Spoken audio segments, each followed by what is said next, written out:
picked up some 1.5" plumbing, and I want to get started on the drain plumbing, which will go to our greywater tank. I was gonna call it whitewater, but it's a greywater tank, which is where the spare tire was. And you guys haven't seen much of it because it's really just been chilling. Ow. But it chills here underneath the van, where in the spare tire basket. And basically I've got to cut this hole, and then this is a threaded fitting that's blocked off, so once I open that I'll have access into there. And then I gotta run my PVC forward to where the sink and the shower drain are gonna be. But since they're not there yet, I'm just gonna kind of approximate it.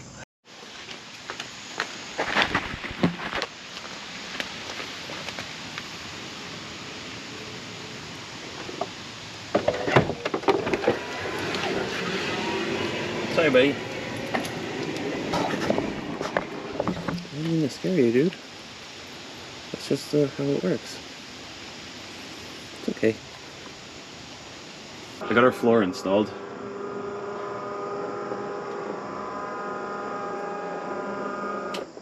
The only thing that was a little bit tricky, I guess, and we'll use air quotes, it was tricky, was this little section here. I just made a simple wire trough for this plumbing and cabling and stuff, and then I just used spray adhesive to stick the flooring onto there. The flooring looks really nice in the morning sunlight like this, especially with the really vibrant colors on this bench. We put this guy, by we I mean me, and I just realized that it's upside down, so nailed it. But this is a hose connector, which obviously needs to be secured. This line comes from our water pump. It's not filtered water or anything, it's just straight up out of this tank, and then it routes back to here, and then we've got a hose connection here. So if we got dirty feet or dirty dog, or we just want to hose ourselves off outside or whatever, we can plug our garden hose in right here and then, you know, spray whatever we want outside. Obviously we're gonna have an indoor shower, but you know, sometimes you gotta spray stuff outside. So actually I realized this is an easy fix because I didn't crimp this yet, so that's fixed. Crisis averted. So none of this plumbing is glued together yet, but I've got the lengths cut, and you can sort of see, although it's really difficult to show, the path that I chose to take. But here we've got a valve so that when the tank is full, we can just open this up and drain it all out when we're in an area where that's acceptable. Coming forward from the axle, we got this leaf spring mount. We've got this leaf spring mount that we got to kind of navigate around, and I'm not totally sold on this configuration. I think I want to make this straight piece a little bit longer, because when we come up over here, we're a little tight to the frame, and if I extend this joint here, it'll move all this stuff over. I just don't want to hit this, but I think if I can get it in between here and here, it will be ideal, and then I can use a U-bolt or some sort of a clamp that will go around the pipe to hold it there, and that'll be a good mounting point. And then I've just left this huge length because I don't know where the shower drain is going to be.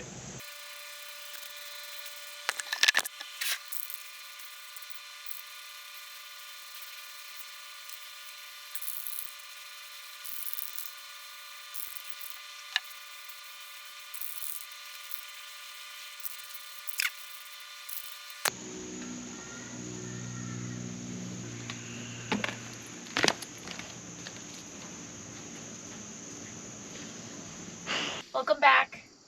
I am here trying to sew the mattress back. As Rob mentioned in the last video, I always have to clean up his messes. So I'm just trying to stitch the top and the bottom cover together. This side is done from here. I went through the top. I had to cut the side piece and then bring in the bottom seam.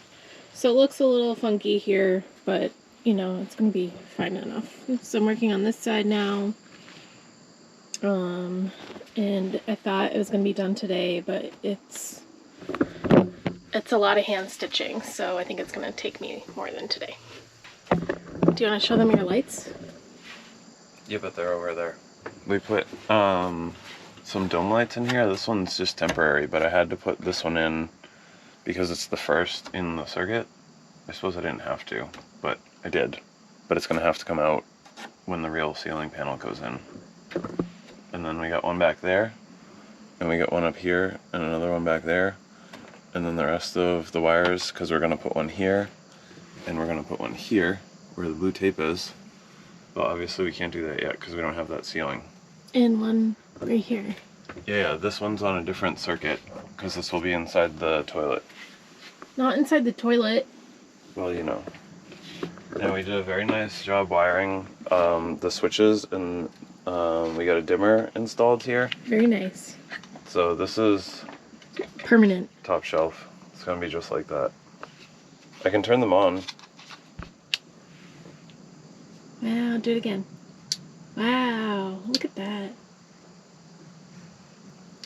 And then you can dim them, I think. If you want to set the mood. Yeah, it's hard to tell in the video, but they're pretty sweet. We installed another outlet too, because there's this one. Don't mind the mess.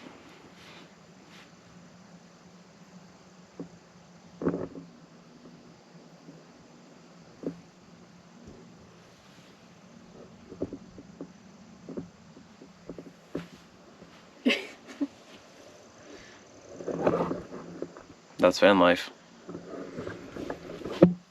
We put this outlet in here a while ago, and it was sitting on the floor for a while until I made this panel after everything was done here. So now on the other side we got the same thing going on. This one's gonna sit on the floor for a while until I make up a panel after everything over here is done. You could show them your toe. When I was working on the sink cabinet, I dropped a piece of it and all I had on was flops. So now my toe looks like this. That's what you get for wearing flops in the garage. Safety first.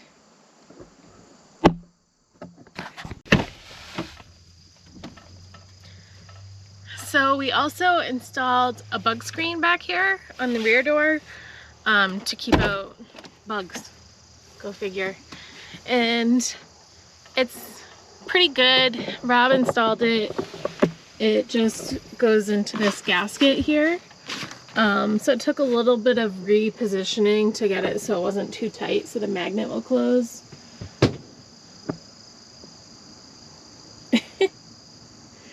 How did it go for you, Rob? Oh, it's kind of sucky. That's a word.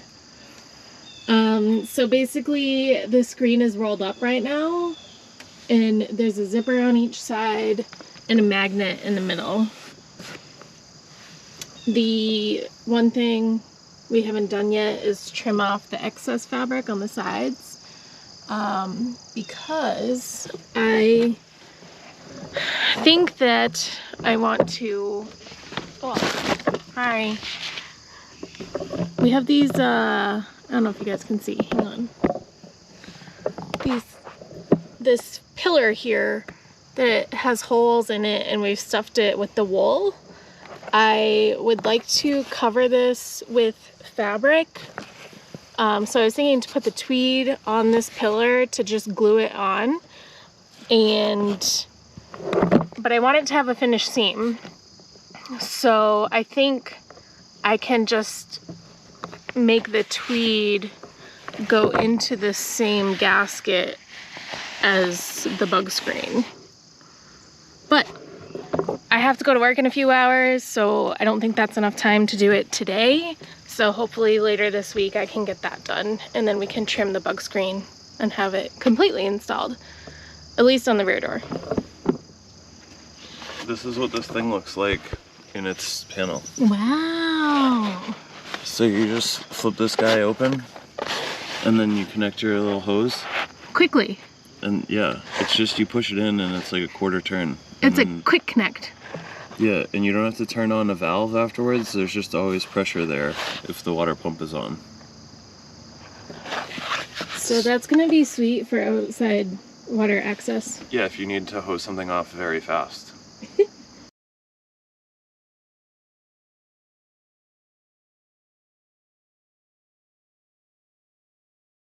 There's another thing. It's tangentially related. And I can't even show you because they're not in here, but I had to remove the bindings from my skis so that they would fit in here. So I had to install new hardware inside the skis that would allow me to remove and reinstall my bindings, which are now in here. And the skis are gonna live inside this underbench storage space once that exists, but it doesn't right now. So shout out to Quiver Killers for some hardware inserts. It was a little nerve-wracking to drill into my skis, but now I'll be able to bring them.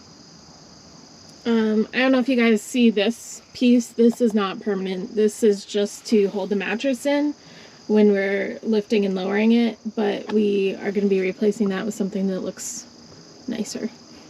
It will look almost as nice as this piece. Almost. It's just temporary. The other thing is we have a bug screen also for the sliding door, but unfortunately to get to this gasket and pull it, like it pulls out this way, I think we're gonna have to remove this panel. Rob doesn't really want to do that because of our electrical setup here. The fuses are all connected and everything. In order to remove that panel, there's a bolt down inside there that installs from You can't see it because it's on the inside. Yeah, it installs inside the van. So to get at that bolt, we need to get behind where the oven is. And to get behind where the oven is, we have to take the cabinet that the oven is in out. And to take that cabinet out, we have to take the bench out and the counter out. And to take the bench and the counter out, we have to take the bed lift out. So it would basically be disassembling the entire van. So we haven't installed that one yet. It's gonna be a project for another day. But I feel like if we just push this panel in really hard, we can bend it enough to be able to get the gasket out. Because if you look from here, the gasket will pull off down to about here, but then it starts to get too far behind the plywood for a foot or so. But if we push in right here, I think we can do it enough to pull the gasket out. It will just be hard, but I think it will be okay. But we need an extra set of hands. I can't do all of it by myself. We, as in you, need an extra set of hands. Yeah, I could use an extra toe. If anybody has any spare toes out there, send them our way. It kind of sucks to walk around right now. That's van life.